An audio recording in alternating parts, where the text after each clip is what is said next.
subscribe and share.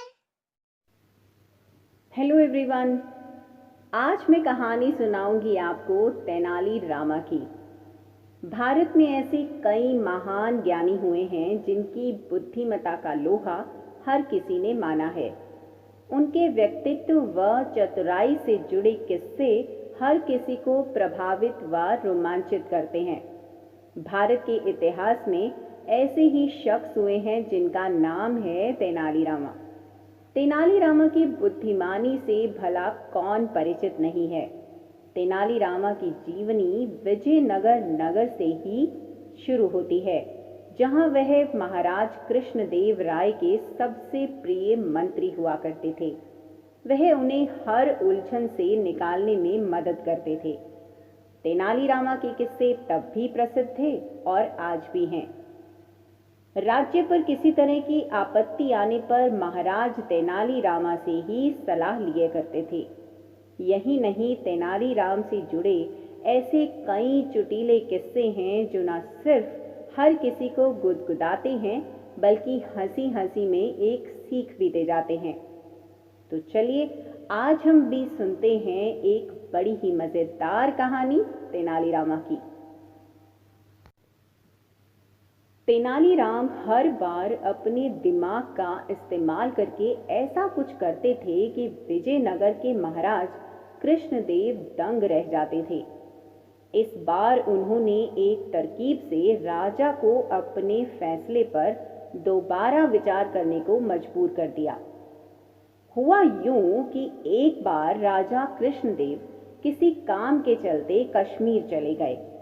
वहां उन्हें एक सुनहरे रंग का खिलने वाला फूल दिखा।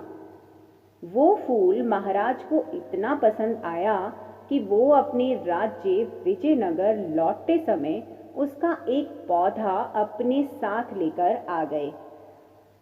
महल पहुंचते ही उन्होंने माली को बुलवाया। माली के आते ही महाराज ने उससे कहा, देखो, इस पौधे को हमारे बगीचे में ऐसी जगह लगाना कि मैं इसे अपने कमरे से रोज देख सकूं। इसमें सुनहरे रंग के फूल खिलेंगे जो मुझे काफी पसंद हैं। इस पौधे का काफी ख्याल रखना। अगर इसे कुछ भी हुआ तो तुम्हें प्राण दंड भी मिल सकता है। माली ने सिर हिलाते हुए राजा से पौधा लिया और उनके कमरे से दिखने वाली जगह में उसे लगा दिया। दिन रात माली उस फूल का खूब ख्याल रखता था। दिन जैसे ही बीतते गए उसमें सुनहरे फूल खिलने लगे। रोज राजा उठते ही सबसे पहले उसे देखते और फिर दरबार जाते थे। अगर किसी दिन राजा को महल से बाहर जाना पड़ता था तो उस फूल को न देख पाने के कारण उनका मन दुखी हो जाता था। एक दिन जब राजा सुबह उस फूल को देखने के लिए अपनी खिड़की पर आए तो उन्हें वो फूल दिखा ही नहीं। तभी उन्होंने माली को बुलवाया। महाराज ने माली से पूछा, वो पौधा कहाँ गया? मुझे उसके फूल क्यों नहीं दिखाई दे रहे? जवाब में माली ने कहा, साहब, उसे कल शाम को मेरी बकरी खा गई। इस बात को सुनते ही उनका गुस्सा 7वें आसमान पर पहुंच गया। उन्होंने सीधे राजमाली को 2 दिन बाद मौत की सजा सुनाने का आदेश दे दिया। तभी वहां सैनिक आए और उसे जेल में डाल दिया। माली की पत्नी को जैसे ही इस बारे में पता चला, वो दरबार में राजा से फरियाद करने पहुंची। गुस्से में महाराज ने उसकी एक बात ना सुनी। रोते रोते वो दरबार से जाने लगी। तभी एक व्यक्ति ने उसे तेनाली राम से मिलने की सलाह दी। रोते हुए माली की पत्नी ने तेनाली राम को अपने पति को मिली मौत की सजा और उस सुनहरे फूल के बारे में बताया। उसकी सारी बात सुनकर तेनाली राम ने उसे समझा बुझाकर घर भेज दिया। अगले दिन गुस्से में माली की पत्नी उस सुनहरा फूल खाने वाली बकरी को चौराहे में ले जाकर डंडे से पीटने लगती है। ऐसा करते करते बकरी अधमरी हो गई। विजयनगर राज्य में पशुओं के साथ इस तरह का व्यवहार करना मना था। इसे क्रूरता माना जाता था। इसलिए कुछ लोगों ने माली की पत्नी की इस हरकत की शिकायत नगर कोतवाल को कर दी। सारा मामला जानने के बाद नगर कोतवाल के सिपाहियों को पता चला कि यह सब माली को मिले दंड की वजह से वो गुस्से में कर रही है। यह जानते ही सिपाही इस मामले को दरबार में लेकर आ गए। महाराज कृष्णराज ने पूछा कि तुम एक जानवर के साथ इतना बुरा व्यवहार कैसे कर सकती हो? ऐसी बकरी जिसके कारण मेरा पूरा घर उजड़ने वाला है, मैं विधवा होने वाली हूं और मेरे बच्चे अनाथ होने वाले हैं, उस बकरी के साथ कैसा व्यवहार करूं महाराज? माली की पत्नी ने बहुत आराम से जवाब दिया। राजा कृष्णराज ने कहा, तुम्हारी बात का मतलब मैं समझ नहीं पाया। ये बेजुबान जानवर तुम्हारा घर कैसे उजाड़ सकता है? तो माली की पत्नी ने बताया, साहब, ये वही बकरी है जिसने आपके सुनहरे पौधे को खा लिया था। इसकी वजह से आपने मेरे पति को मौत की सजा सुना दी है। गलती तो इस बकरी की थी, लेकिन सजा मेरे पति को मिल रही है। सजा असल में इस बकरी को मिलनी चाहिए, इसीलिए ही मैं इसे डंडे से पीट रही थी। अब महाराज को यह बात समझ आई कि गलती माली की नहीं बल्कि बकरी की थी। यह समझते ही उन्होंने माली की पत्नी से पूछा कि तुम्हारे पास इतनी बुद्धि कैसे आई कि इस तरह से मेरी गलती के बारे में समझा सको? उसने कहा कि महाराज, मुझे तो रोने के अलावा कुछ भी नहीं सूझ रहा था। यह सब मुझे पंडित तेनालीराम जी ने समझाया है। एक बार फिर राजा कृष्णराय को तेनालीराम पर गर्व महसूस हुआ और उन्होंने कहा कि तेनालीराम, तुमने मुझे एक बार फिर बड़ी गलती करने से रोक दिया। ये कहते ही महाराज ने माली का मृत्यु दंड का फैसला वापस लेते हुए उसे जेल से रिहा करने का आदेश दिया। साथ ही तेनालीराम को उनकी बुद्धि के लिए 50,000 स्वर्ण मुद्राएं उपहार के रूप में दिए। तो इस कहानी से हमें क्या सीख मिलती है? इस कहानी से हमें सीख मिलती है कि समय से पहले कभी भी हार नहीं माननी चाहिए। कोशिश करने से तो बड़ी से बड़ी मुसीबत से भी निपटा जा सकता है।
तेनालीराम की बुद्धिमता और हाजिर जवाबी से महाराज कृष्णदेव अच्छी तरह से परिचित थे।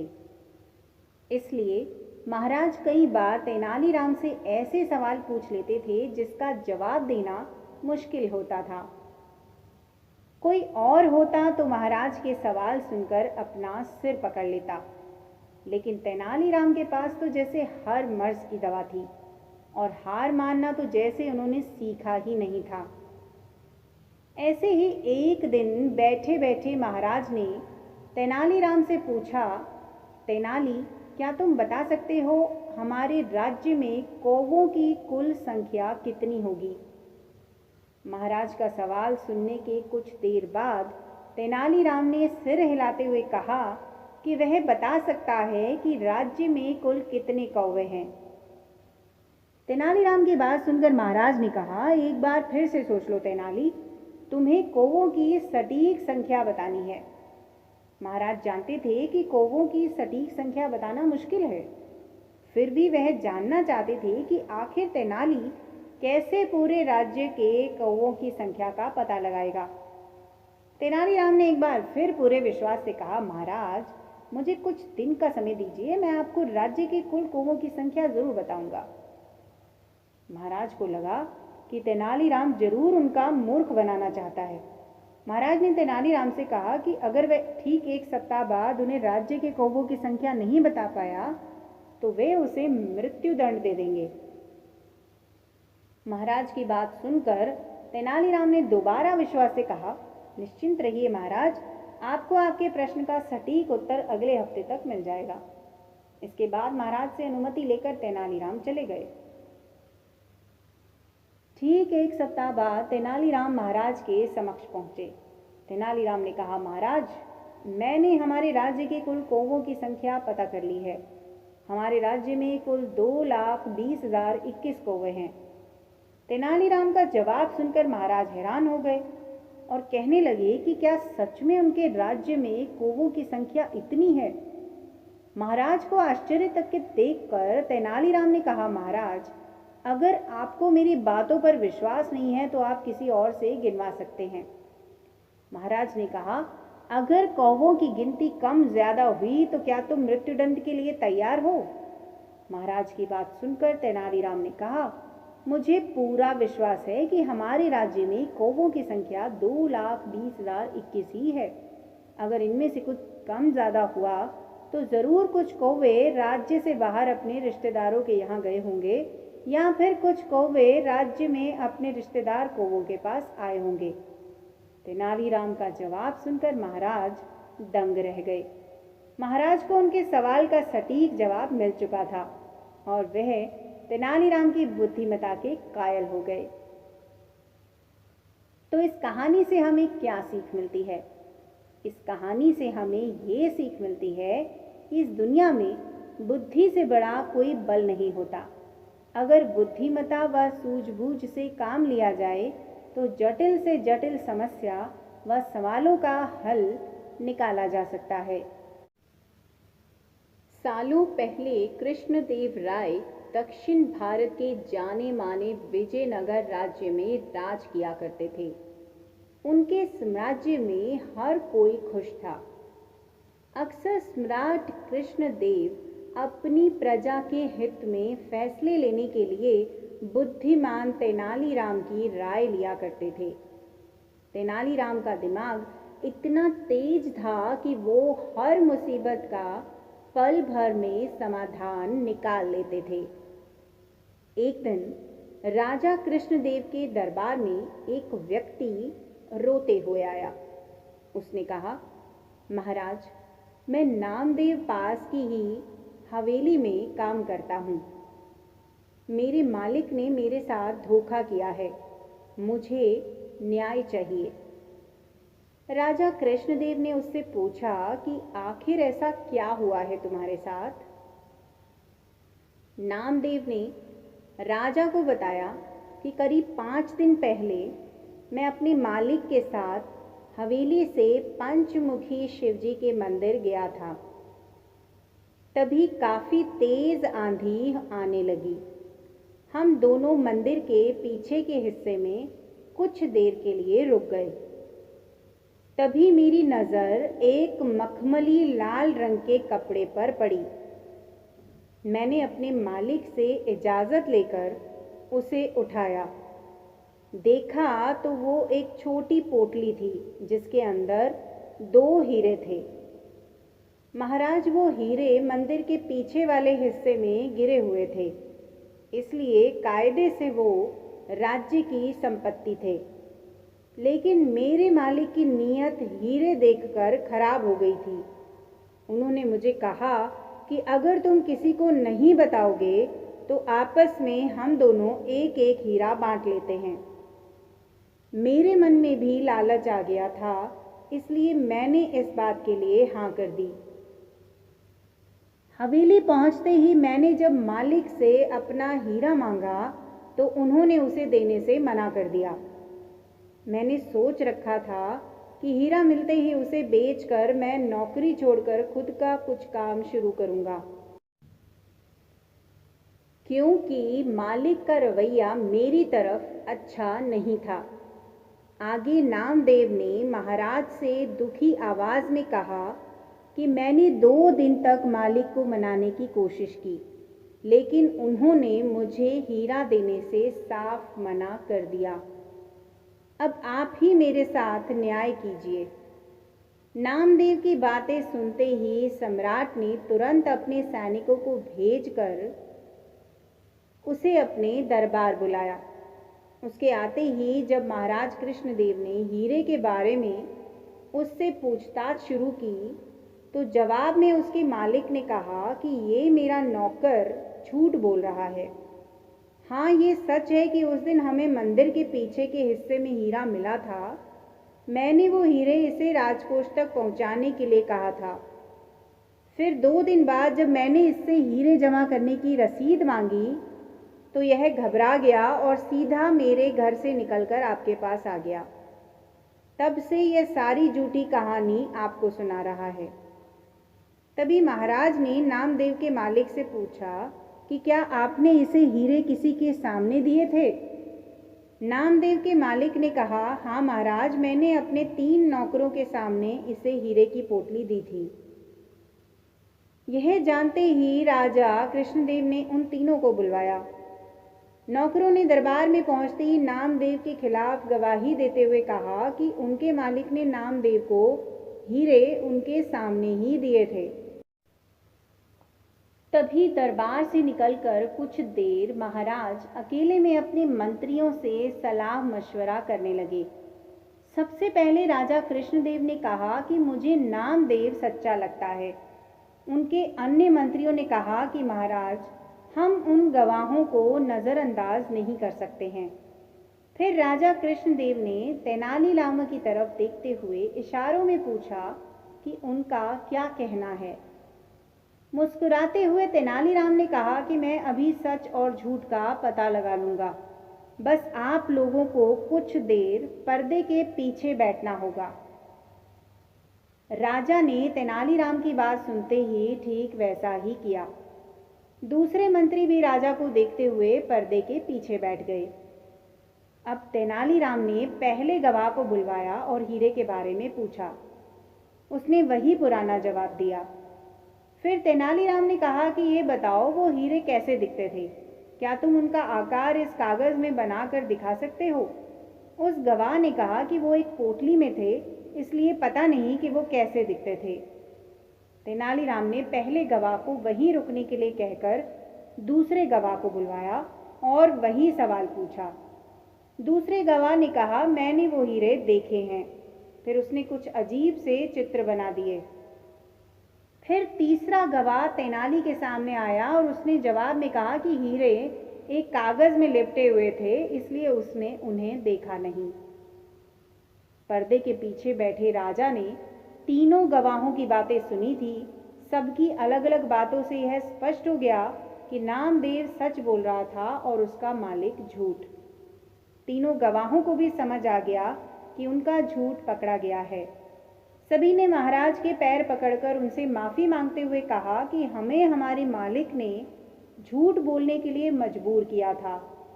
हम ऐसा नहीं करते तो वो हमें काम से निकाल देते। राजा कृष्णदेव अब सीधे दरबार गए और नामदेव के मालिक को गिरफ्तार करके उसके घर की तलाशी करने का आदेश दिया। कुछ देर बाद ही सैनिकों को उसके घर में हीरे मिल गए। बस फिर क्या था, महाराज ने हीरे जब्त कर लिए और उस पर 30,000 स्वर्ण मुद्राओं का जुर्माना भी लगा दिया।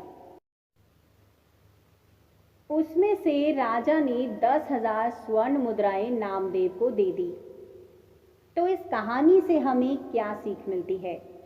इस कहानी से 2 सीख मिलती हैं। पहली, कि किसी के साथ धोखा नहीं करना चाहिए, क्योंकि धोखे का अंजाम बुरा ही होता है। और दूसरी सीख यह मिलती है कि बुद्धि से हर किसी का झूठ पकड़ा जा सकता है। एक दिन तेनालीराम को रानी तिरुमाला ने संदेश भिजवाया कि वह बड़ी मुश्किल में है और उनसे मिलना चाहती है। रानी का संदेश पाकर तेनालीराम तुरंत रानी से मिलने पहुंच गए। तेनालीराम ने कहा, रानी जी, आपने इस सेवक को कैसे याद किया? इस पर रानी तिरुमाला ने कहा, तेनालीराम, हम एक बड़ी मुश्किल में फंस गए हैं। तेनालीराम ने कहा, आप किसी भी तरह की चिंता बिल्कुल ना करें और मुझे बताएं कि आखिर बात क्या है। तेनालीराम की बातें सुनकर रानी की आंखें भर आई। उन्होंने कहा, दरअसल महाराज हमसे बहुत नाराज हैं। तेनालीराम ने कहा, लेकिन क्यों? आखिर ऐसा क्या हुआ? तो रानी ने बताया, एक दिन महाराज हमें एक नाटक पढ़कर सुना रहे थे और तभी अचानक हमें उबासी आ गई। बस इसी बात से नाराज होकर महाराज चले गए। रानी ने तेनालीराम से कहा, तब से कई दिन बीत गए हैं, लेकिन महाराज मेरे पास नहीं आए हैं। मैंने गलती ना होते हुए भी महाराज से माफ़ी भी मांग ली थी, लेकिन महाराज पर इसका कोई असर नहीं हुआ।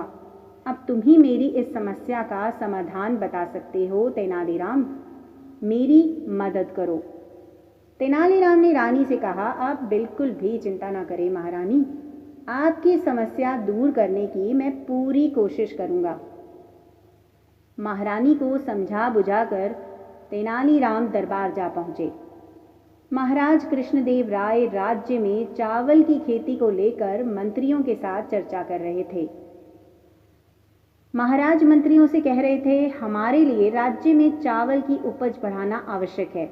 हमने बहुत प्रयास किए, हमारी कोशिशों से स्थिति में सुधार तो हुआ है, लेकिन समस्या पूरी तरह खत्म नहीं हुई है। तभी अचानक तेनालीराम ने चावल के बीजों में से एक एक बीज उठाकर कहा, महाराज, अगर इस किस्म का बीज बोया जाए तो इस साल उपज कई गुना बढ़ सकती है। महाराज ने पूछा, क्या ये बीज इसी खाद के जरिए उपजाया जा सकता है? इस पर तेनालीराम ने कहा, हाँ महाराज, इस बीज को बोने के लिए और कुछ करने की जरूरत नहीं है। परंतु, महाराज ने पूछा, परंतु क्या तेनालीराम? तेनालीराम ने जवाब दिया, शर्त यह है कि इस बीज को बोने, सींचने और काटने वाला व्यक्ति ऐसा होना चाहिए जिसे जीवन में कभी उबासी ना आई हो और ना ही कभी उसे उबासी आए। यह बात सुनकर महाराज ने भड़कते हुए कहा, तेनालीराम, तुम्हारे जैसा मूर्ख व्यक्ति मैंने आज तक नहीं देखा। महाराज ने बिगड़ते हुए कहा, क्या संसार में ऐसा कोई होगा जिसे कभी उबासी ना आई हो? तेनालीराम ने कहा, ओह, मुझे माफ़ करें महाराज, मुझे नहीं पता था कि उबासी सबको आती है। मैं ही नहीं, महारानी जी भी यही समझती हैं कि उबासी आना बहुत बड़ा अपराध है। मैं अभी जाकर महारानी जी को भी यह बात बताता हूँ कि ये तो कोई अपराध है ही नहीं। तेनालीराम की बात सुनकर पूरी बात महाराज की समझ में आ गई। वे समझ गए कि तेनालीराम ने यह बात उन्हें सही रास्ता दिखाने के लिए कही थी। उन्होंने कहा, मैं खुद जाकर यह बात महारानी को बता दूंगा। इसके बाद महाराज तुरंत महल जाकर रानी से मिले और उनके साथ सभी शिकायतों को दूर कर दिया। तो इस कहानी से हमें क्या शिक्षा मिलती है? इस कहानी से हमें यह सीख मिलती है कि किसी को बिना गलती के सजा नहीं देनी चाहिए। महाराज कृष्णदेव हर साल ठंड के मौसम में नगर के बाहर डेरा डाला करते थे। इस दौरान महाराज और उनके कुछ दरबारी व सैनिक उनके साथ तंबू लगाकर रहते थे। राज्य के सभी कामकाज को छोड़कर उन दिनों गीत संगीत की महफिलें सजती और कभी किस्से कहानियों के दौर भी चला करते थे। ऐसी ही एक सुहानी शाम में महाराज के मन में शिकार पर जाने का विचार आया। महाराज ने दरबारियों से कहकर शिकार की तैयारियां शुरू करवाई। इसके बाद अगली ही सुबह महाराज अन्य दरबारियों व कुछ सैनिकों के साथ शिकार के लिए निकलने लगे। तेनालीराम महाराज के प्रिय थे। उन्होंने उनसे भी शिकार पर साथ चलने को कहा। महाराज की बात सुनकर एक दरबारी कहने लगा, रहने दीजिए महाराज, तेनालीराम की उम्र हो चली है और अब वह शिकार पर जाएंगे तो जल्दी ही थक जाएंगे। दरबारी की बात सुनकर सभी हंसने लगे, लेकिन तेनालीराम ने कुछ नहीं बोला। इतने में महाराज ने तेनालीराम से कहा कि वह दरबारियों की बातों पर ध्यान न दे और उनके साथ शिकार पर चले। महाराज के कहने पर तेनालीराम भी घोड़े पर सवार होकर काफिले के साथ चल पड़े। कुछ समय के बाद महाराज का काफिला जंगल के बीच पहुंच गया। शिकार के लिए नजरें दौड़ाते हुए महाराज को पास ही में एक हिरन दिखाई दिया। हिरन पर निशाना साधने के लिए जैसे ही राजा ने तीर कमान पर चढ़ाया, हिरन वहां से भागने लगा और महाराज अपने घोड़े पर उसका पीछा करने लगे। महाराज को हिरन के पीछे जाते देख अन्य दरबारियों के साथ तेनालीराम भी महाराज का पीछा करने लगे। जैसे ही महाराज ने हिरन पर निशाना साधा, वो एक घनी झाड़ियों में जाने लगा। महाराज निशाना लगाने के लिए हिरन के पीछे झाड़ियों में जाने लगे। तभी तेनालीराम ने पीछे से महाराज को रुकने के लिए आवाज दी। तेनालीराम की आवाज से महाराज का ध्यान भंग हो गया और उनका निशाना चूक गया। हिरन के झाड़ियों में जाते ही महाराज ने पलटकर गुस्से से तेनालीरामा को देखा। महाराज ने तेनालीरामा को डांटते हुए पूछा कि आखिर उसने उन्हें झाड़ियों में जाने क्यों नहीं दिया। नाराज होते हुए राजा कृष्णदेव ने कहा कि उसके चलते हिरन का शिकार नहीं हो पाया।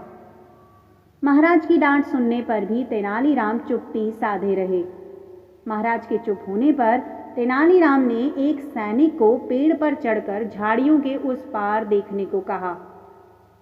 तेनालीराम के कहने पर सैनिक ने देखा कि वह हिरन जिसका महाराज पीछा कर रहे थे, वो कंटीली झाड़ियों में फंसा हुआ है और बुरी तरह से लहूलुहान है। काफी देर तक प्रयास करने के बाद भी वह हिरन उन कंटीली झाड़ियों से निकल नहीं पाया और लड़खड़ाते हुए जंगल की ओर बड़ी मुश्किल से भाग पाया। पेड़ से उतरकर सैनिक ने महाराज को पूरी आंखों देखी सुनाई। सैनिक की बात सुनकर महाराज को बड़ी हैरानी हुई। उन्होंने तेनालीरामा को पास बुलाया और उससे पूछा कि क्या उसे पहले से पता था कि वहां कंटीली झाड़ियां हैं। महाराज की बात सुनकर तेनालीराम ने कहा, जंगल में कई ऐसी झाड़ियां होती हैं जो व्यक्ति को लहूलुहान करके अधमरा छोड़ सकती हैं। मुझे शक था कि आगे ऐसी ही शिकारी झाड़ी हो सकती है। तेनालीराम की बात सुनकर महाराज उसकी सूझबूझ के एक बार फिर कायल हो गए। महाराज ने अन्य दरबारियों की ओर देखते हुए कहा कि तुम लोग ये नहीं चाहते थे कि तेनालीराम शिकार पर आए, लेकिन आज उसके कारण ही मेरी जान बची है। महाराज ने तेनालीराम की पीठ थपथपाते हुए कहा कि तुम्हारी बुद्धि और सूझबूझ का कोई मुकाबला नहीं है। तो इस कहानी से हमें क्या सीख मिलती है? हमें इस कहानी से यह सीख मिलती है कि जल्दबाजी में उठाए गए कदम कई बार हमें नुकसान पहुंचा सकते हैं। इसलिए परिस्थिति व आसपास की चीज़ों को देखते हुए ही सूझबूझ से काम करना चाहिए। हर दिन की तरह ही राजा कृष्णदेव राय अपने दरबार में बैठे हुए थे। तभी वहां एक चरवाहा अपनी फरियाद लेकर पहुंच गया। चरवाहे को देख राजा कृष्णदेव ने उसके दरबार में आने की वजह पूछी। तब चरवाहा बोला, महाराज, मेरे साथ बड़ा गलत हुआ है। मेरे घर के करीब में रहने वाले आदमी के घर की दीवार ढह गई और उसके नीचे आने की वजह से मेरी बकरी मर गई। वहीं जब मैंने उससे अपनी मरी हुई बकरी का हर्जाना मांगा तो वह हर्जाना देने से मना कर रहा है। चरवाहे की बात पर महाराज कुछ बोलते उससे पहले ही तेनालीराम अपनी जगह से उठा और बोला, बेशक महाराज, दीवार के गिरने के कारण बकरी मरी, लेकिन इसके लिए उस अकेले पड़ोसी को दोषी नहीं माना जा सकता है। राजा के साथ दरबार मौजूद सभी मंत्री और दरबारी भी तेनालीराम की इस बात को सुनकर हैरत में पड़ गए। राजा ने तेनालीराम से तुरंत पूछा, फिर तुम्हारे हिसाब से और कौन दीवार गिरने के लिए अपराधी है? इस पर तेनालीराम बोला, वो मुझे नहीं पता, लेकिन यदि आप मुझे थोड़ा समय दे दें तो मैं इस बात का पता लगाकर सच आपके सामने ले आऊंगा। राजा को तेनालीराम का सुझाव अच्छा लगा। उन्होंने तेनालीराम को असली अपराधी का पता लगाने के लिए समय दे दिया। राजा की आज्ञा पाकर तेनालीराम ने चरवाहे के पड़ोसी को बुलवाया और मरी हुई बकरी के बदले कुछ पैसे चरवाहे को देने को कहे। इस पर चरवाहे का पड़ोसी हाथ जोड़कर बोला, मैं इसके लिए जिम्मेदार नहीं हूं। उस दीवार को बनाने का काम तो मिस्त्री ने किया था। ऐसे में असल अपराधी तो वो हुआ। तेनालीराम को चरवाहे के पड़ोसी की यह बात सही लगी, इसलिए तेनालीराम ने उस मिस्त्री को बुलाया जिसने उस दीवार को बनाया था। मिस्त्री भी वहां पहुंचा, लेकिन उसने भी अपना दोष नहीं माना। मिस्त्री बोला, मुझे बेकार ही दोषी करार दिया जा रहा है। असल दोषी तो वो मजदूर है जिसने मसाले में पानी ज़्यादा मिलाकर मसाले को खराब कर दिया, जिससे दीवार मजबूत न बन सकी और गिर गई। मिस्त्री की बात सुनकर मजदूरों को बुलाने के लिए सैनिकों को भेजा गया। जब वहां पहुंचकर सारा मामला मजदूरों को पता चला तो मजदूर बोले, इसके लिए हम दोषी नहीं, बल्कि वह व्यक्ति है जिसने मसाले में ज्यादा पानी डाल दिया था। इसके बाद मसाले में अधिक पानी डालने वाले व्यक्ति को भी राजा के दरबार में पहुंचने का संदेशा भिजवाया गया। पानी मिलाने वाले व्यक्ति ने दरबार में पहुंचते ही कहा, जिस आदमी ने मसाले में पानी डालने के लिए मुझे बर्तन दिया था, असल में दोष उसका है। वह बर्तन तो बहुत बड़ा था, इस कारण पानी का अंदाजा ना लग सका और मसाले में पानी अधिक पड़ गया। तेनालीराम के पूछने पर मसाले में पानी अधिक डालने वाले व्यक्ति ने कहा, वह बड़ा बर्तन उसे चरवाहे ने दिया था, उसी के कारण मिश्रण में अधिक पानी पड़ गया और दीवार कमजोर बनी। फिर क्या था? तेनालीराम चरवाहे की ओर देखते हुए बोले, इसमें दोष तुम्हारा ही है, तुम्हारे कारण ही बकरी की जान गई। जब बात घूमकर चरवाहे पर आ गई तो वह कुछ भी बोल ना सका और चुपचाप अपने घर में चल दिया। वही दरबार में मौजूद सभी दरबारी तेनालीराम की बुद्धिमत्ता और न्याय का गुणगान करने लगे। तो इस कहानी से हमें क्या सीख मिलती है?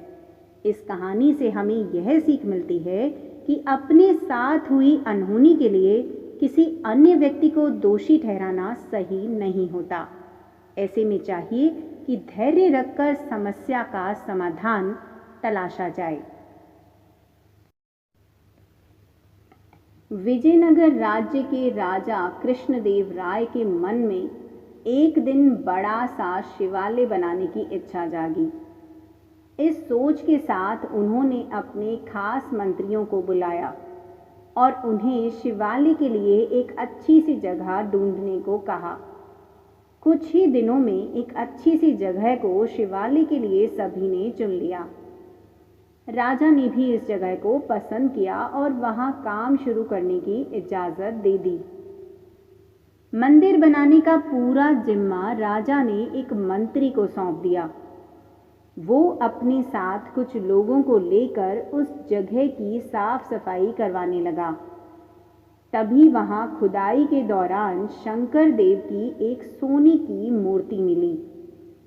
सोने की मूर्ति देखकर मंत्री के मन में लालच आ गया और उसने लोगों को कहकर उस मूर्ति को अपने घर में रखवा दिया। साफ सफाई करने वालों में से कुछ लोग तेनालीराम के खास थे। उन्होंने सोने की मूर्ति और मंत्री के लालच के बारे में तेनाली को बता दिया। इन सारी बातों का पता चलने के बाद भी तेनालीराम ने कुछ नहीं किया। वो सही वक्त का इंतजार करते रहे।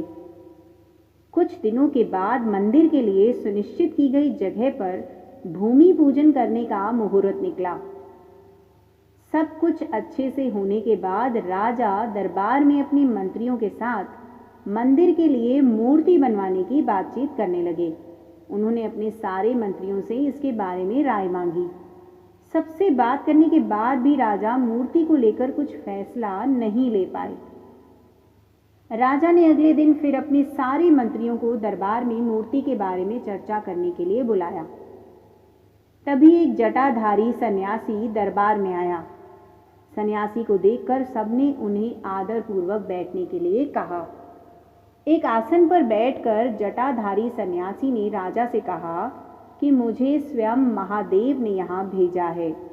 मैं जानता हूँ कि आप लोग शिव मंदिर बनाने की सोच रहे हैं और वहाँ स्थापित करने के लिए मूर्ति कैसी हो उस पर यह चर्चा हो रही है। इसी वजह से मैं यहाँ आया हूँ। जटाधारी सन्यासी ने आगे कहा कि भगवान शिव ने मुझे खुद आप लोगों की परेशानी दूर करने के लिए यहाँ भेजा है।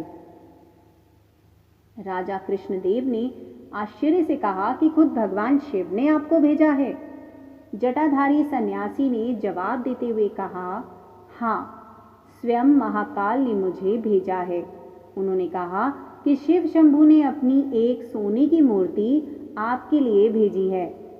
जटाधारी सन्यासी ने अपनी उंगली एक मंत्री की तरफ दिखाते हुए कहा कि इस मूर्ति को भगवान ने इस मंत्री के घर में रखा है। इतना कहकर सन्यासी वहां से चले गए। सन्यासी की बात सुनकर वो मंत्री डर के मारे कांप रहा था। उसके मन में हुआ कि इस जटाधारी को आखिर मूर्ति के बारे में कैसे पता चला होगा। अब उसे राजा के सामने यह बात स्वीकार करनी पड़ी कि खुदाई के दौरान उसे सोने की मूर्ति मिली थी। यह सब देखकर महाराज ने दरबार में नजर दौड़ाई और तेनालीराम को ढूंढा, लेकिन वो कहीं नजर नहीं आए। तभी कुछ देर बाद तेनालीराम दरबार में आ गए। उन्हें देखते ही सब जोर जोर से हंसने लगे। तभी एक व्यक्ति ने कहा कि अच्छा, तो यही थे वो जटाधारी सन्यासी। आपने अपनी जटाएं और कपड़े तो उतार दिए, लेकिन माला उतारना भूल गए। सबको हंसता देख महाराज भी मुस्कुराने लगे और तेनालीराम की तारीफ करते हुए मंदिर का काम करवाने की जिम्मेदारी उनके कंधों पर सौंप दी। तो इस कहानी से हमें क्या सीख मिलती है? इस कहानी से हमें सीख मिलती है कि लालच करना गलत है। हमेशा सरल और अच्छे मन से कार्य करना चाहिए। ऐसा करने से लोगों के सामने कभी शर्मिंदा होना नहीं पड़ता।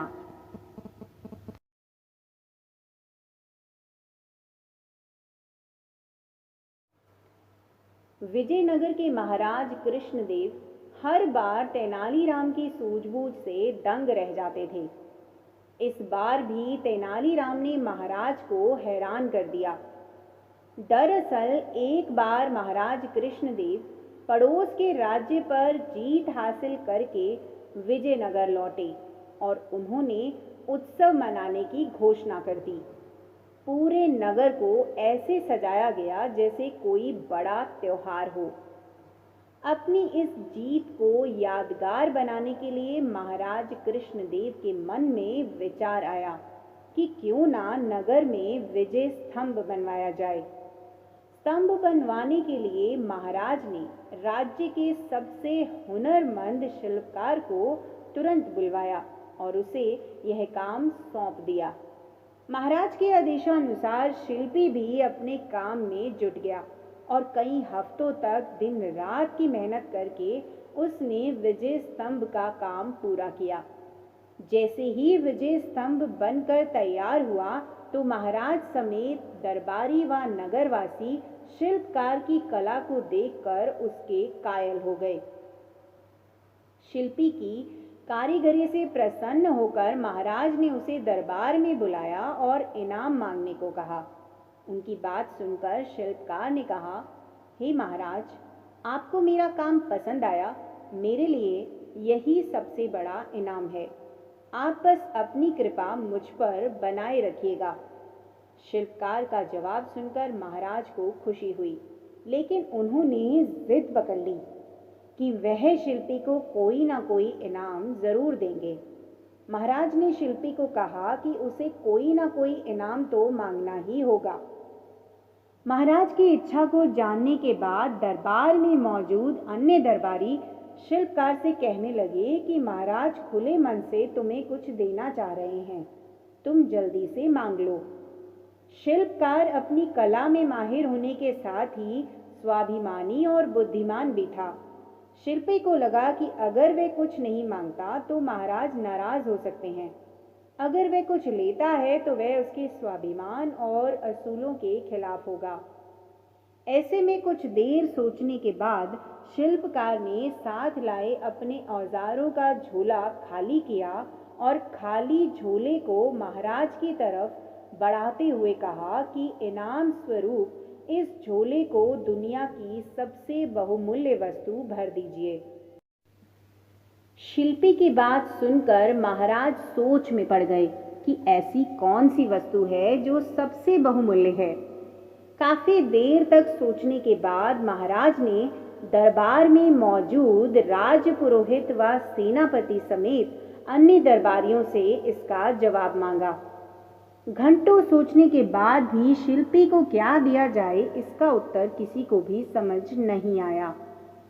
किसी से भी संतोषजनक जवाब न मिलने पर महाराज झल्ला गए और शिल्पी से कहने लगे कि इस दुनिया में हीरे जवाहरात से बढ़कर और क्या कीमती हो सकता है। चलो, मैं तुम्हारा ये झोला उसी से भर देता हूँ। महाराज की बात सुनकर शिल्पी ने इनकार में सिर हिलाते हुए कहा, नहीं महाराज, हीरे जवाहरात इस दुनिया में सबसे ज्यादा कीमती नहीं हैं, मैं वो कैसे ले सकता हूँ। संयोगवश उस दिन तेनालीराम दरबार में मौजूद नहीं थे। किसी से भी समस्या का समाधान न मिलने पर महाराज ने तुरंत तेनालीराम को बुलाने का आदेश दिया। महाराज का संदेश मिलते ही तेनालीराम तुरंत दरबार की ओर निकल पड़े। रास्ते में ही सेवक ने तेनालीराम को महाराज की चिंता का कारण बता दिया। दरबार पहुंचते ही तेनालीराम ने सबसे पहले महाराज को प्रणाम किया और फिर सभा में मौजूद अन्य लोगों का अभिवादन किया। महाराज की व्याकुलता को देखते हुए तेनालीराम ने सभा में ऊंची आवाज में कहा, जिसे भी सभा में दुनिया की सबसे बहुमूल्य वस्तु चाहिए वह सामने आए। तेनालीराम की बात सुनकर शिल्पी आगे आया और अपना खाली झोला तेनालीराम की ओर बढ़ा दिया। शिल्पकार से झोला लेकर तेनालीराम ने उसके मुंह को खोला और हवा में 3-4 बार ऊपर नीचे हिलाकर थैले के मुंह को बांध दिया। इसके बाद तेनालीराम ने झोला शिल्पी की ओर बढ़ाते हुए कहा कि अब यह आप झोला ले सकते हैं, क्योंकि मैंने इसमें दुनिया की सबसे कीमती वस्तु भर दी है। शिल्पकार ने भी झोला थामते हुए तेनालीराम को प्रणाम किया और फिर महाराज से अनुमति लेते हुए औजार उठाकर सभा से चला गया। यह दृश्य देखकर सभा में मौजूद सभी लोग अचंभित रह गए। महाराज ने उत्सुकता जताते हुए तेनालीराम से पूछा कि शिल्पी को खाली झोला देने के बावजूद भी वह बिना कुछ कहे ही क्यों चला गया। इससे पहले उसने हीरे जवाहरात जैसे कीमती सामान को बहुमूल्य मानने से इनकार कर दिया था। महाराज की उत्सुकता व दरबारियों के चेहरे पर प्रश्न चिन्ह को देखते हुए तेनालीराम ने कहा, महाराज, वह झोला खाली बिल्कुल भी नहीं था, क्योंकि उसमें दुनिया की सबसे बहुमूल्य वस्तु यानी हवा भरी हुई थी। इस दुनिया में हवा से कीमती और क्या हो सकता है जिसके बिना हम जीवित नहीं रह सकते। तेनालीराम का जवाब सुनकर महाराज खुश हो गए और उसकी पीठ थपथपाने लगे। तेनालीराम की बुद्धिमत्ता से प्रसन्न होकर महाराज ने उसे इनाम स्वरूप अपने गले से एक कीमती मोतियों की माला निकालकर पहना दी। तो इस कहानी से हमें क्या सीख मिलती है? इस कहानी से हमें सीख मिलती है कि पहली यह कि धन से स्वाभिमान नहीं खरीदा जा सकता, और दूसरी सीख ये है कि दुनिया में सबसे कीमती हवा है जिसका मूल्य कोई नहीं चुका सकता। हमें यह मुफ्त में मिलती है, इसलिए हम इससे कीमती दौलत को समझ लेते हैं। राजा कृष्णदेव राय के राज्य में चेलाराम नाम का एक व्यक्ति रहता था। वह राज्य में इस बात से प्रसिद्ध था कि अगर कोई सुबह सवेरे उसका चेहरा सबसे पहले देख ले तो उसे दिन भर खाने को कुछ नहीं मिलता। लोग उसे मनहूस कहकर पुकारते थे। बेचारा चेलाराम इस बात से दुखी तो होता, लेकिन फिर भी अपने काम में लगा रहता। एक दिन यह बात राजा के कानों तक जा पहुंची। राजा इस बात को सुनकर बहुत उत्सुक हुए। वह जानना चाहते थे कि क्या चेलाराम सच में इतना मनहूस है।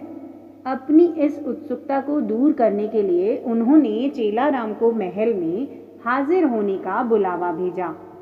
दूसरी ओर चेलाराम इस बात से अनजान खुशी खुशी महल के लिए चल पड़ा। महल पहुंचने पर जब राजा ने उसे देखा तो वे सोचने लगे कि यह चेलाराम तो दूसरे की भांति सामान्य प्रतीत होता है। यह कैसे दूसरे लोगों के लिए मनहूसियत का कारण हो सकता है। इस बात को परखने के लिए उन्होंने आदेश दिया कि चेलाराम को उनके शयन कक्ष के सामने वाले कमरे में ठहराया जाए। आदेशानुसार चेलाराम को राजा के कमरे के सामने वाले कमरे में ठहराया गया। महल के नरम बिस्तर, स्वादिष्ट खान पान व राजसी ठाट बाट को देखकर चेलाराम बहुत खुश हुआ। उसने भरपेट खाना खाया और रात को जल्दी ही सो गया। अगली सुबह जल्दी ही उसकी आंख खुल गई, लेकिन वह बिस्तर पर ही बैठा रहा। इतने में राजा कृष्णदेव राय उसे देखने के लिए कमरे में आए।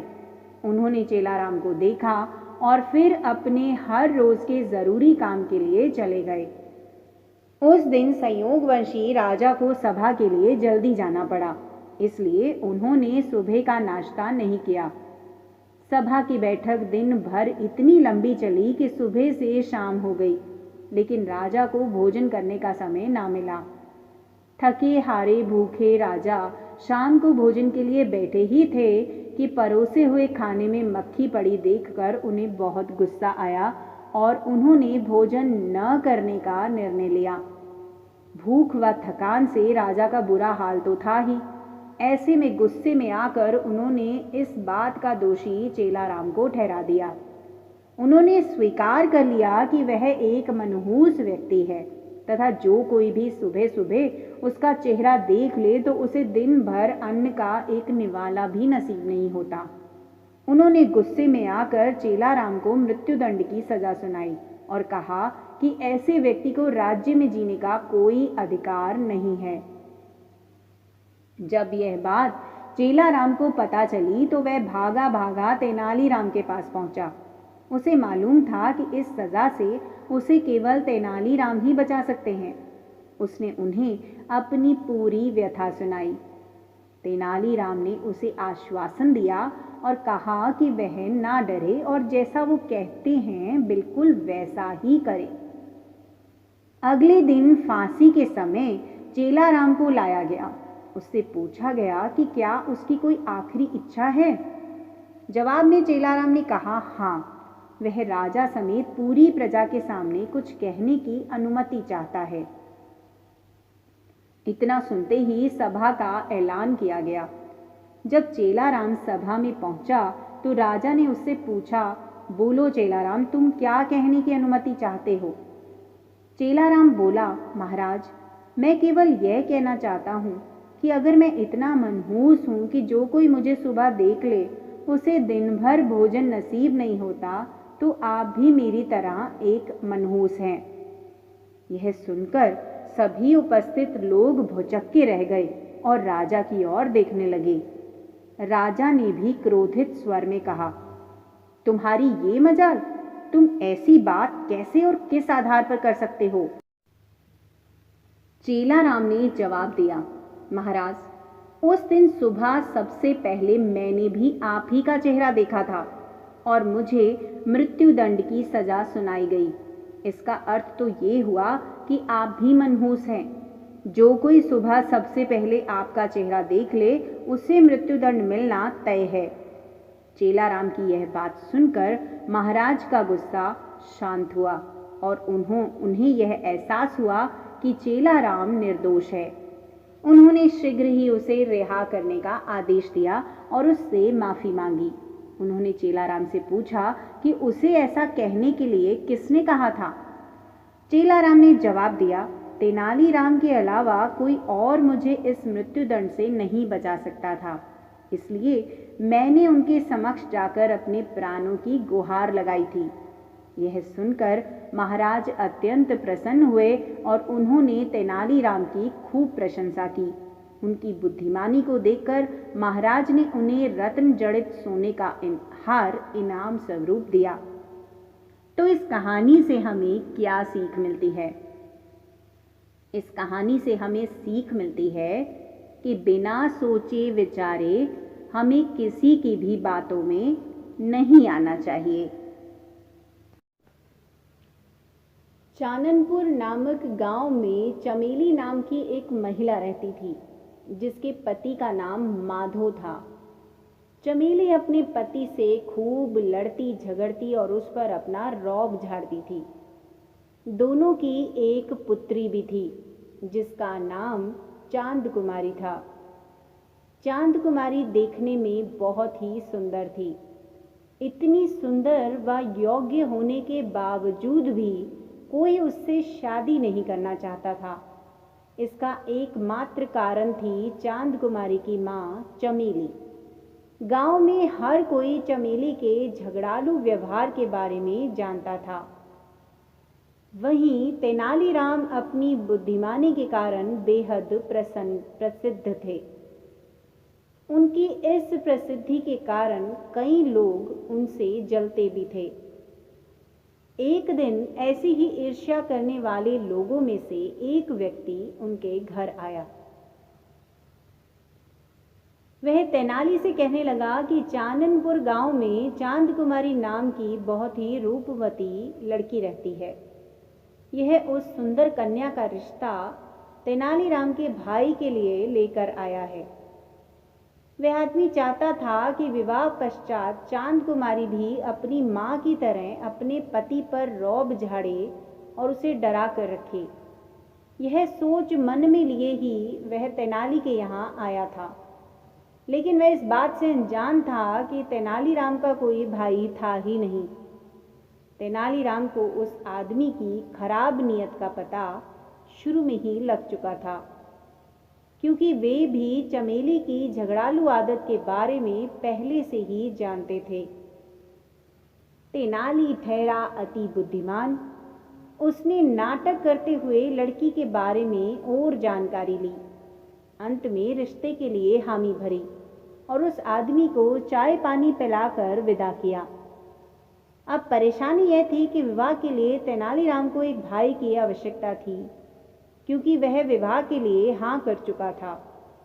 उसकी तलाश में तेनाली दूसरे गांव की ओर चल पड़े। वह युवक की तलाश कर ही रहे थे कि रास्ते में एक परेशान युवक मिला। जब तेनालीराम ने उसकी परेशानी का कारण पूछा तो उसने जवाब दिया कि मैं काम की तलाश में हूँ, क्या आपके पास मेरे लिए कोई भी काम होगा? तेनाली ने उसे काम देने का वादा किया और कहा, इसके बदले मैं तुम्हें मेरी इच्छा अनुसार विवाह करना होगा। तुम निश्चिंत रहो, क्योंकि जिस लड़की से मैं तुम्हारी शादी करवाना चाहता हूँ वह बहुत ही सुंदर व योग्य है। यह सुनकर वह युवक खुश हो गया। इधर चांद कुमारी के घर भी विवाह के प्रस्ताव को सुनकर सभी लोग खुश थे। जल्दी से पंडित को बुलाकर विवाह की तारीख पक्की की गई और तैयारियां शुरू हो गई। बड़ी धूमधाम से चांद कुमारी का विवाह संपन्न हुआ। विदाई का समय आया तो चांद कुमारी की मां चमेली ने अपनी पुत्री के कान में कहा, बेटी, मैं तुम्हारे पिता को रोज डरा धमका कर अपने नियंत्रण में रखती हूँ। अगर तुम भी शुरुआत से ही अपने पति पर रौब झाड़ोगी तो तुम्हारा पति भी तुम्हारे नियंत्रण में रहेगा। चांद कुमारी ने अपनी मां की बात को ध्यान से सुना और उनकी बात मान ली। चमेली ने अपने पति माधव को भी कहा कि वह भी थोड़े दिन अपनी पुत्री के यहाँ हो आए।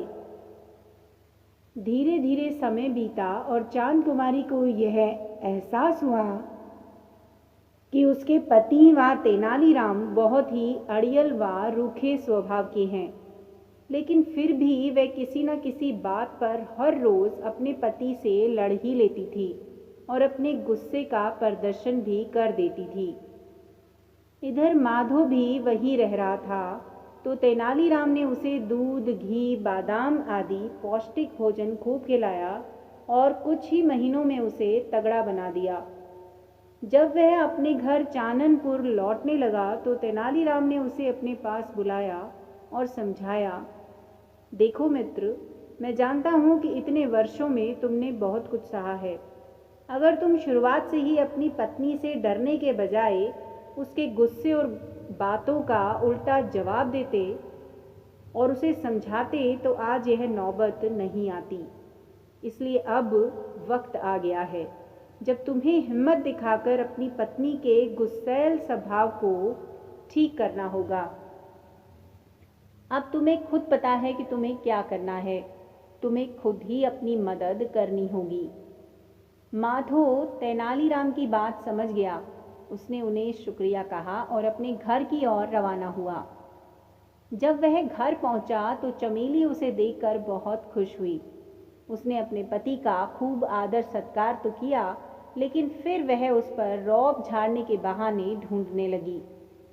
ऐसा सोचते हुए वह जैसे ही अपने पति पर चिल्लाने के लिए आगे बढ़ी कि इतने में उसके पति ने उसे खरी खोटी सुनाना शुरू कर दिया। वह उस पर खूब गुस्सा करने लगा। उसकी बातें सुनकर सारे पड़ोसी वहां आ गए। सबने माधव को शांत करने की कोशिश की, लेकिन माधव का गुस्सा 7वें आसमान पर था। इतनी बातें सुनकर चमेली को सबक मिल चुका था। उसकी आंखें भर आई थी। उसे पता चल गया था कि जब कोई किसी को बुरा बोलता है या उसका सम्मान नहीं करता तो कितना दुख होता है। थोड़ी देर में माधव का गुस्सा भी शांत हो गया और उसने चमेली से माफ़ी मांगी और कहा कि उसने यह तो सिर्फ उसे सबक सिखाने के लिए किया था। अब चमेली भी पूरी तरह बदल गई थी और उसने भी अपने बुरे बर्ताव के लिए माधव से माफ़ी मांगी। ये सब होने के बाद उसने अपनी पुत्री चांद कुमारी को भी समझा दिया था कि वह भी अपने पति की कही बातों को माने और उससे लड़ाई झगड़ा ना करे। साथ ही उसने अपनी बेटी को यह भी कहा कि किसी भी रिश्ते में स्नेह और सम्मान होना बहुत ज़रूरी है। अपनी माँ से यह सब सुनने के बाद चांद कुमारी भी अपने पति के साथ आदर सम्मान और खुशी खुशी अपना जीवन व्यतीत करने लगी। तो इस कहानी से हमें क्या शिक्षा मिलती है? इस कहानी से हमें यह सीख मिलती है कि हमें कभी भी अपने माता पिता, भाई बहन, दोस्तों व प्रियजनों को कम नहीं आंकना चाहिए, बल्कि उनके साथ प्रेम व विश्वास से अपना जीवन खुशी खुशी बिताना चाहिए। किसी भी रिश्ते में आपसी समझ और मान सम्मान बेहद ज़रूरी होता है। कई साल पहले की बात है। विजयनगर नाम का एक राज्य था, जहाँ के राजा कृष्णदेव राय थे। कृष्णदेव राय हर साल विजयनगर का वार्षिक उत्सव बहुत ही धूमधाम से मनाते थे। पड़ोसी राज्यों से अच्छी मित्रता होने के कारण वहाँ के राजा भी इस उत्सव में शामिल होते थे और राजा कृष्णदेव राय को उपहार वहाँ भेंट देते या भिजवाते थे। हर साल की तरह इस बार भी विजयनगर वार्षिक उत्सव मनाया गया और इस अवसर पर राजा कृष्णदेव राय को 4 बेशकीमती फूलदान उपहार में मिले। फूलदानों को देखते ही राजा का मन उन पर आ गया और ऐसा होता भी क्यों ना, उन सभी फूलदानों की शोभा देखते ही बनती थी। उन्हें देखकर ऐसा लगता था मानो प्रकृति के सभी रंगों को मिलाकर उन्हें रंगा गया हो, वह गहन नक्काशी से तराशा गया हो। जब बात इन फूलदानों की देखरेख की आई तो महल के सबसे काबिल सेवक रमैया को इसका कार्यभार सौंपा गया। रमैया भी खूब ध्यान से उनका ख्याल रखने लगा।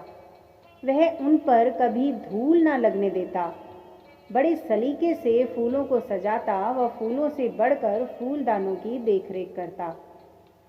ऐसे ही एक दिन जब वह फूलदान साफ कर रहा था तो अचानक एक फूलदान उसके हाथों से फिसलकर जमीन पर जा गिरा और चूर चूर हो गया। यह देखकर वह डर कर वहीं जम गया। इस बात की खबर जब राजा कृष्णदेव राय तक पहुंची तो वह गुस्से से आग बबूला हो गए। उन्होंने आवेश में आकर सेवक रमैया को फांसी की सजा सुना दी। बेचारा रमैया फांसी की सजा सुनकर रोने व कांपने लगा। उसी सभा में राजा के प्रिय अष्ट दिग्गजों में से एक तेनालीराम भी बैठे थे और यह सब देख रहे थे। उन्होंने राजा को इस विषय में कुछ समझाना चाहा तो और उन्होंने अपनी राय देनी चाहिए। उस समय राजा का गुस्सा 7वें आसमान पर था और वे किसी की भी बात सुनने को राजी नहीं थे। इसलिए स्थिति को भांपते हुए तेनालीराम ने चुप रहना ही ठीक समझा। फांसी का दिन तय किया गया। सेवक रमैया का रो रो कर बुरा हाल था। ऐसे में जब तेनालीराम रमैया से मिलने के लिए गए तो रमैया उनसे अपने प्राणों को बचाने की गुहार करने लगा। तेनालीराम ने रमैया के कानों में धीरे से कुछ कहा, जिसे सुनकर उसके चेहरे के भाव कुछ शांत हुए और उसने अपने आंसू पोंछ लिए। आखिरकार फांसी का दिन भी आ ही गया। रमैया निश्चित शांत खड़ा था। फांसी देने से पहले रमैया से उसकी आखिरी इच्छा पूछी गई। रमैया ने झट से जवाब में कहा कि वह मरने से पहले बचे हुए 3 फूलदानों को एक अंतिम बार देखना व छूना चाहता है। सभी को उसकी यह इच्छा सुनकर बहुत हैरानी हुई। आदेशानुसार तीनों फूलदानों को मंगवाया गया। रमैया ने पहले सभी फूलदानों को निहारा, उन्हें धीरे धीरे से उठाया और एक एक करके सभी फूलदानों को जमीन पर पटक दिया, जिससे वे टूटकर बिखर गए। राजा ये देखकर मूर्ख कहकर गुस्से से लाल हो गए और उन्होंने रमैया से पूछा, तेरी इतनी हिम्मत, बोल तूने ऐसा दुस्साहस क्यों किया? रमैया ने थोड़ा मुस्कुराकर जवाब दिया, मेरे भूल के कारण आपका एक बेशकीमती फूलदान टूट गया, जिसकी वजह से मुझे मृत्युदंड मिल रहा है। अगर भविष्य में किसी सेवक द्वारा ये तीनों फूलदान गलती से टूट जाते तो मैं नहीं चाहता कि उन्हें भी मेरी तरह मृत्युदंड मिले और ये दिन देखना पड़े। इसलिए मैंने स्वयं ही बाकी बचे हुए फूलदानों को तोड़ दिया। यह सुनकर राजा का गुस्सा शांत हुआ। उन्हें समझ में आ गया कि किसी व्यक्ति की जिंदगी एक निर्जीव फूलदान से बढ़कर नहीं हो सकती तथा यह गुस्से में आकर एक तुच्छ वस्तु के लिए किसी भी व्यक्ति के प्राण नहीं ले सकते। उन्होंने सेवक रमैया को उसकी गलती के लिए माफ कर दिया। साथ में खड़े तेनालीराम ये सब देखकर मंद मंद मुस्कुरा रहे थे। राजा ने रमैया से पूछा कि तुम्हें ऐसा करने को किसने कहा था? रमैया ने राजा को सारी बात बताई कि ऐसा तेनालीराम ने उसे करने को कहा था। ये सुनते ही राजा ने तेनालीराम को गले से लगा लिया और कहा कि तेनालीराम, आज तुमने मुझे बहुत बड़ी भूल करने से बचा लिया और साथ ही एक काबिल सेवक की जान भी बचा ली। आज की इस घटना से मुझे यह समझ में आ गया कि मनुष्य को गुस्से में आकर कोई भी फैसला नहीं करना चाहिए और किसी भी जीव के प्राण किसी वस्तु से कहीं बढ़कर हैं। इसके लिए शुक्रिया तेनालीराम। तो इस कहानी से हमें क्या सीख मिलती है? इस कहानी से हमें दो सीख मिलती हैं। पहला ये कि हमें आवेश में आकर कोई भी फैसला नहीं करना चाहिए। गुस्से में किए गए फैसले अक्सर गलत साबित होते हैं। और दूसरी सीख हमें यह मिलती है कि किसी भी वस्तु के लिए हमें किसी इंसान के जीवन को खतरे में नहीं डालना चाहिए। किसी भी वस्तु का मोल किसी इंसान की जिंदगी से ज्यादा नहीं होता है। राजा कृष्णदेव राय दूर दूर तक मशहूर थे। तेनालीराम ने भी राजा कृष्णदेव राय के चर्चे खूब सुने थे। तेनाली ने सुना था कि राजा चतुर और बुद्धिमानों का सम्मान करते हैं, इसलिए उसने सोचा कि क्यों ना राज दरबार में जाकर हाथ आजमाया जाए। लेकिन इसमें एक अड़चन थी कि बिना किसी बड़ी मदद के वो वहां नहीं पहुंच सकता था। ऐसे में उसे किसी ऐसे व्यक्ति की तलाश थी जो उसे राज दरबार तक पहुंचा सके। इस बीच तेनाली की शादी मगम्मा नाम की लड़की से हो गई। 1 वर्ष बाद तेनाली के घर बेटा पैदा हुआ। इस दौरान तेनाली को पता चला कि राजा कृष्णदेव राय का राजगुरु मंगलगिरी नामक स्थान पर गया है। तेनाली वहां पहुंच जाता है और राजगुरु की खूब सेवा करता है और उन्हें महाराज से मिलने की अपनी इच्छा भी बताता है। लेकिन राजगुरु था बहुत चालाक। उसने बड़े बड़े वादे रामलिंग से यानी तेनालीराम से किए और उससे खूब अपनी सेवा करवाई। इसी बीच राजगुरु ने सोचा कि अगर कोई चतुर इंसान राज दरबार में आ गया तो उसका सम्मान घट जाएगा। इसलिए राजगुरु ने रामलिंग से कहा कि मुझे अब जब भी सही मौका दिखेगा मैं तुम्हारी मुलाकात महाराज से करवा दूंगा। इसके बाद क्या था? तेनालीराम राजगुरु के बुलावे का इंतजार करने लगा, लेकिन कई दिनों तक कोई भी खबर नहीं आई। इस बात पर कई लोग रामलिंग का मजाक उड़ाने लगे और कहते कि भाई रामलिंग, विजयनगर जाने की तैयारी कर ली। इस बात पर तेनाली कहता कि उचित समय आने पर सब हो जाएगा। लेकिन धीरे धीरे रामलिंग का राजगुरु पर विश्वास उठ गया और उसने खुद ही विजयनगर जाने का फैसला किया। वो अपनी माँ और पत्नी के साथ विजयनगर के लिए रवाना हो गया।